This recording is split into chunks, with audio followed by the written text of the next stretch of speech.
Good day, everyone. My name is Matimba Mabonda. I am currently enrolled for a master's degree in chemical engineering at the University of Cape Town. I am with the Center of Minerals Research Unit.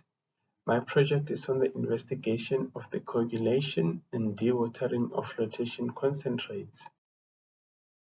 What you are seeing now are the subtopics of my presentation. I'll begin with a brief introduction on flotation concepts and lastly the linkage of my research to sustainable mining. Froth flotation is a chemical process based on separating valuable minerals from gangue. Gangue is simply your commercially valueless material in ore.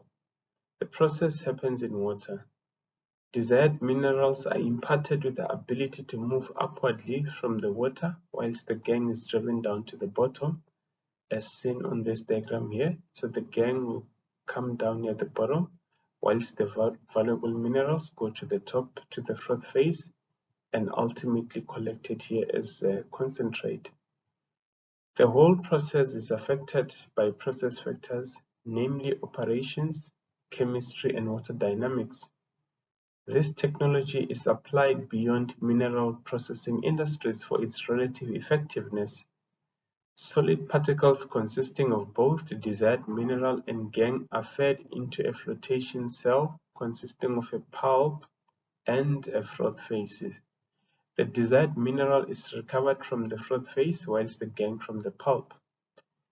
Chemical reagents such as collectors, depressants, and frothers are used throughout to ensure a successful separation. Their interactions highly influence the overall performance of the process. Post-flotation, the concentrate and tailings, or gangue if you like, are dewatered separately in thickening and filtration processes. Flocculants and coagulants are added for further refining and dewatering steps. The concentrate is further treated and the tailings dry stacked. If I were to summarize this slide, I'd say the bubbles are formed by the addition of reagents to the process. This enables the minerals to collect on the bubbles and easily taken out as final product. In flocculation, flocculants are added to group suspended particles in flotation concentrates. Please note that this step occurs post-flotation. These agents are highly effective and used worldwide in mineral processing. These can either be organic or non-organic. Selection criteria for usage is based on applicability, effectiveness, cost implications, environmental impact, and availability. I'll now discuss the chemistry behind flocculation and coagulation. Let's look at the suspended particles as colloids. I'll start with the zeta potential. In a colloidal system, dispersed particles have got two layers of oppositely charged ions on the surface called the stern and the double layers. The zeta potential is defined as the voltage at the edge of the double layer, as shown on the diagram with the black arrow. If two particles have high enough zeta potential of the same sign, they will not group together because of those like charges repelling each other. For illustrative purposes, let's look at a colloidal system that's negatively charged. Please note that the charge could be either, depending on the mineral in question. The repulsive force holding them in place as the zeta potential is discussed. In order to overcome that zeta potential so that these colloids can come together to form microflocs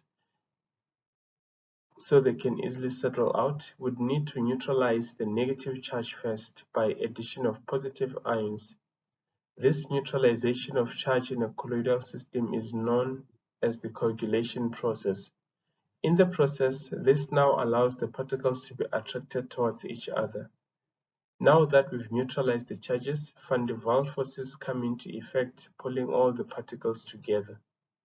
So in order for this grouping to occur, van der Waals forces need to overcome the zeta potential of any particular system. So in summary, by neutralizing the zeta potential, van der Waals forces come into effect and microflocs can be formed. An addition of flocculants helps keep the flocks together. Flocks generally mix and collide in the flocculation process. They even get larger, ultimately settling out in the sedimentation process. The objectives of the research project are to understand the impact of residual flotation reagents on dewatering processes, filtration, agglomeration, and flocculation, to investigate the effect of flotation reagents on the filtration of concentrates downstream, and to develop and propose a concentrates coagulation and dewatering protocol that is responsive to reagent changing conditions. The overall industrial impact would be the running of dewatering processes efficiently, in light of being able to adjust reagent needs and avoiding unnecessary excess use. The key questions to be answered throughout this project are centered around the main objectives, such as wanting to understand the influence of residual reagents on flocculation and coagulation processes, effects of viscosity and pH. At this point, the hypothesis can be formulated as seen on the slide, and it reads: the effectiveness of the concentrate dewatering process post-flotation depends on the residual reagents carried over to the thickening and filtration stages, because flotation reagents can act in the same manner as coagulants and flocculants. As process water is recycled, there is an increase in ionic species in solution, which will impact the concentrate dewatering process, as dewatering agents are ionic in nature and will compete with process water ions for the mineral surface.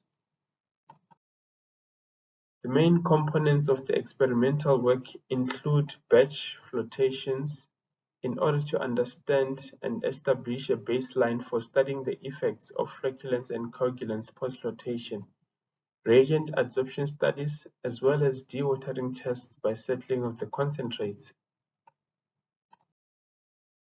Ore processing is an integral part of mining. Due to economic, environmental, and social challenges, it has become vital to practice sustainably.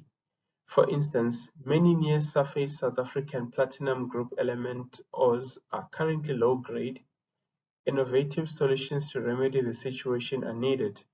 This investigation is focused on sustainability post-flotation stage. The process is water-intensive, making up to 85% of pulp volume. In combating water shortages, recycled water results in increased ionic strength, thus significantly interacting with reagents.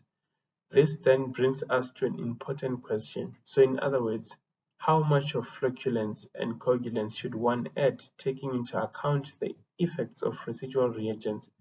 So that means this project aims to do away with the unnecessary excess usage of reagents, which ties up well with the Sustainable Development Goals, specifically number 9 and 12 as shown on the screen.